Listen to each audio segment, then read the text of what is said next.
যে মিউজিয়ামটা রয়েছে সেটা দেখে বেরোলাম।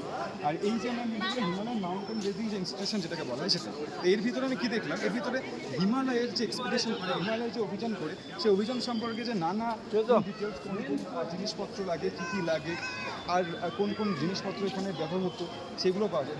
তাছাড়াও আমি যেটা দেখলাম যে আমাদের যে মেন হিমালয় পর্বত রয়েছে, যেটা ভারত একদম সাউন্ডের ফাটে, সেটা যে 4টে ভাগ আমরা পড়েছিলাম, ট্রান্স হিমালয়, তারপর হিমাদ্রি, হিমাচল এবং হচ্ছে শিবালিক। এই 4টে হিমালয়ের টোটাল ভাগটা আমরা এখানে গিয়ে বসলাম। এবং মানে একজন ভূগোলের স্টুডেন্টদের যাদের টিপ ধারণা নেই যে অ্যাজ এ 3D এই মডেলগুলো যদি দেখা যায় যে কোথায় মাউন্টেন রেঞ্জ রয়েছে, কোথায় মাকালু রয়েছে, কোথায় মাউন্ট এভারেস্ট, কাঞ্চনজঙ্ঘাটা কোথায় রয়েছে এবং তাদের ডিস্টেন্সগুলো কী কী, এবং এখান থেকে কোথায় কখন যে নদীগুলো, যেমন টাসাংপো নদী, যেটা আসামে টাসাংপো নদী, আমরা একটা নদীটা যেমন ব্রহ্মপুত্রের উৎসস্থলের নাম, যে গঙ্গা নদী, যমুনা নদী এবং সিন্ধুর উপনদীগুলো কীভাবে সৃষ্টি হয় সেগুলো তো জানলাম।